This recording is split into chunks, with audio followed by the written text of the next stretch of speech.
Dream 11 सूद जुए का एक वेबसाइट है। ड्रीम 11 जुआ, लोग सट्टा खेल रहे हैं मोबाइल पे। आपके नौजवान बेटे सट्टा खेल रहे हैं मोबाइल पे। आपके बच्चों की तबाही मोबाइल के जरिए आ रही। जागिए, रोकिए उनको। अक्सर बच्चे खुदकुशी कर ले रहे हैं, जान दे रहे हैं, कर्जों में आ जा रहे हैं, घर बिक जा रहा, खेत बिक जा रहा, गाड़ी बिक जा रही, कारोबार बिक जा रही, बहरान हो जा रही औलाद। बचाइए, जुआ तबाह कर देता, जुआ तबाह कर देता। पहले दिन 50 रुपए से शुरू करता, फिर 500 रुपए, 5000, 50,000 और ऐसा करते करते बच्चे तालाब में कूद के जान दे रही। अपनी औलाद को बचाइए। मोबाइल से क्या कर रहे हैं नजर रखिए, नमाजों को लाइए, उलमा से जोड़िए, कामयाब हो जाएंगे इंशाअल्लाह। ड्रीम 11 खतरनाक मोबाइल ऐप है। हमारी तरफ कई वाकयात हो गए जिसमें नौजवान बच्चे खुदकुशी कर लिए। बाप का अकाउंट 1.5 लाख रुपए लगा दिया एक ही रात में, 2.5 लाख लगा दिया, हैबत खा गया, सुबह में हार गया। बाप को मालूम होगा तो क्या होगा, फांसी लेके खुदकुशी कर लिया। 18 साल के बच्चे, 17 साल के बच्चे। जागिए, रोकिए औलाद को अपनी, संभालिए और मोबाइल की तबाही से रोकिए। मस्जिदों को, नमाजों को लाइए, हर बुराई दूर होंगी इंशाअल्लाह। एक भाई ने सवाल किया, सऊदी अरब में कौन सा कानून है, इस्लामी कानून, बादशाही कानून या कौन सा कानून है?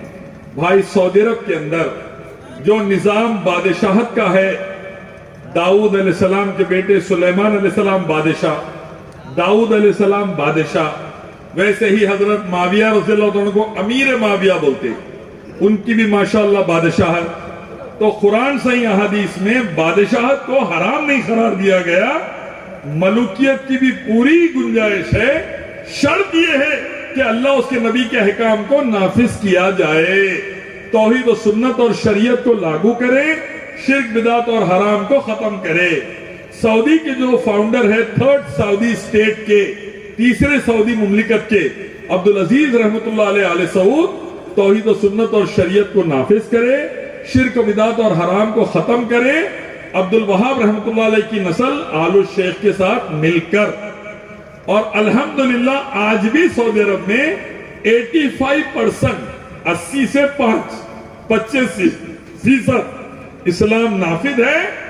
15% थोड़ा डुगमुग हो गया, म्यूजिक आ गई, थिएटर आ गए, वो हैलोवीन वगैरह आ गई, वरना 80 से ज्यादा फीसद आज भी इस्लाम नाफिज है। दरगाह नहीं, मूर्ति पूजा नहीं, लिंगम पूजा नहीं, जानवर पूजा नहीं, पत्थर पूजा नहीं, सूरज चांद तारों की पूजा नहीं, अल्लाह की इबादत मस्जिद और मदारिस है। तो आज भी सऊदी अरब में 85% इस्लामी कानून नाफिज है।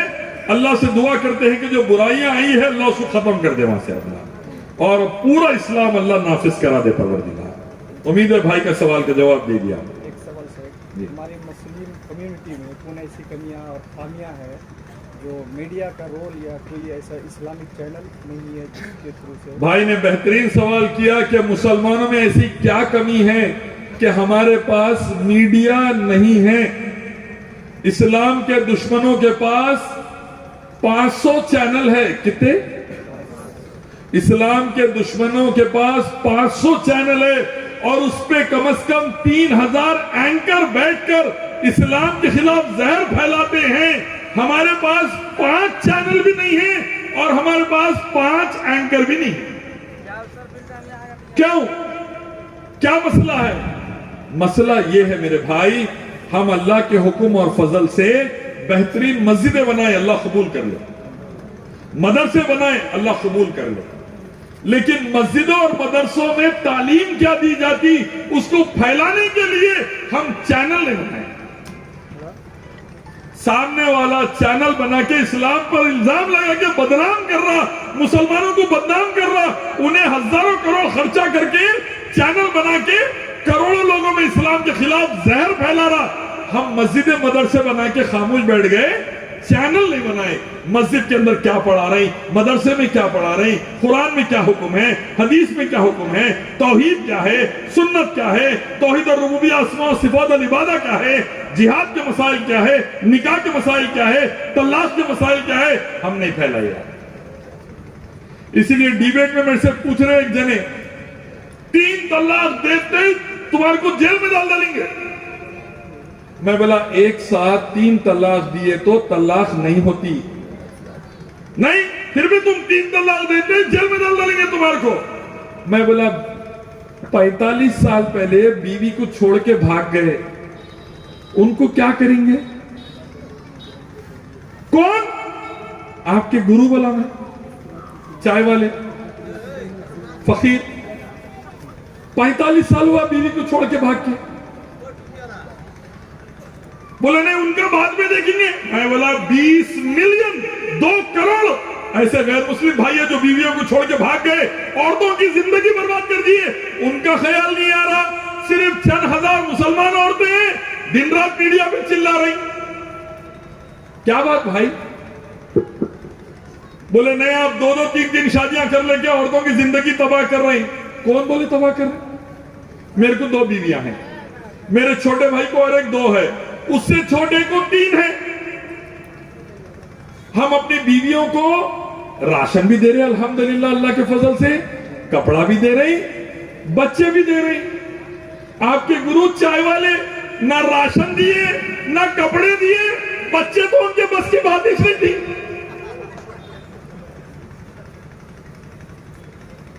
हम तो तीनों भी चीजें दे रहे अल्हम्दुलिल्लाह।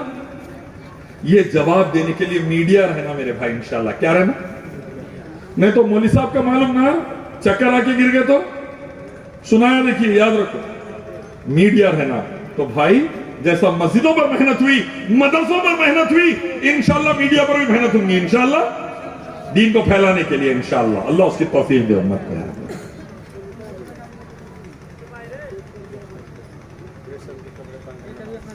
रेशम के कपड़े पहनकर नमाज होगी नहीं होगी? मुझसे बड़े बड़े उलमा मौजूद है, उनसे फतवे लीजिए। रेशम मर्द के लिए हराम है, जन्नत में हमारा लिबास रेशम का रहेगा, अतलस का रहेगा।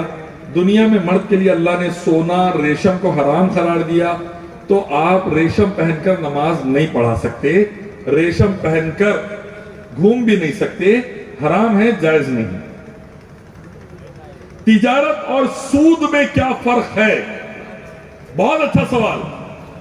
तिजारत बोलते हैं, बिजनेस बोलते हैं, जिसमें आप फायदे में भी शामिल रहना, नुकसान में भी शामिल रहना। इंशाल्लाह फायदे में भी, बोलिए फायदे में भी शामिल, फायदे में भी शामिल, नुकसान में भी शामिल। सूद में आप फायदे में शामिल रहते, नुकसान में शामिल नहीं रहते।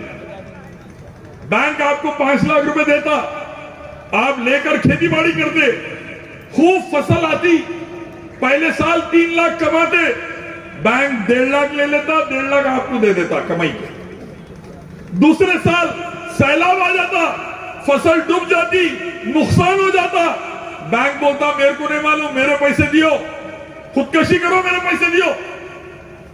ये फर्क है सूद में और तिजारत में, बिजनेस में। तिजारत में आप फायदे में भी शामिल, नुकसान में भी। सूद में फायदे में शामिल, नुकसान में नहीं।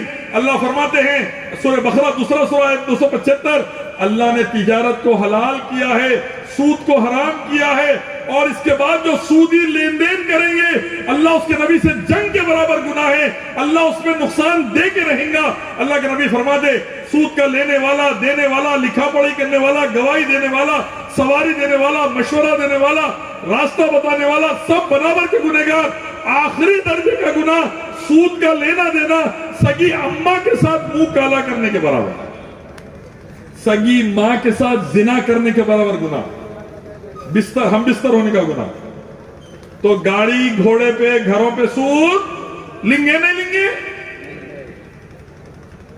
कितने लोग सूद नहीं लेंगे? हाथ उठाओ। इंशाल्लाह इंशाल्लाह सूद नहीं लेंगे, इंशाल्लाह इंशाल्लाह। क्या सहाबा के दौर में देवबंदी और अहले हदीस फिरका मौजूद था? सहाबा अपने आप को अहलुल हदीस बोले हैं। अबू हुरैरा रज़ी अल्लाह ताला अन्हु ने अपने आप को अहलुल हदीस कहा है। अब्बास रज़ी अल्लाह ताला अन्हु ने, इब्ने अब्बास, अब्दुल्लाह इब्ने अब्बास रज़ी अल्लाह ताला अन्हु ने अपने आप को अहलुस सुन्ना कहा है। तो हम मुसलमान हैं, हम मोमिन हैं, हम अहलुस सुन्ना हैं, हम अहलुल हदीस है। अल्हम्दुलिल्लाह हम सहाबा के रास्ते वाले हैं। अल्लाह की इबादत और मोहम्मद सल्लल्लाहु अलैहि वसल्लम की इबादत सहाबा के तरीके में हम करते हैं, तो अल्लाह का करम है ये मौजूद थे।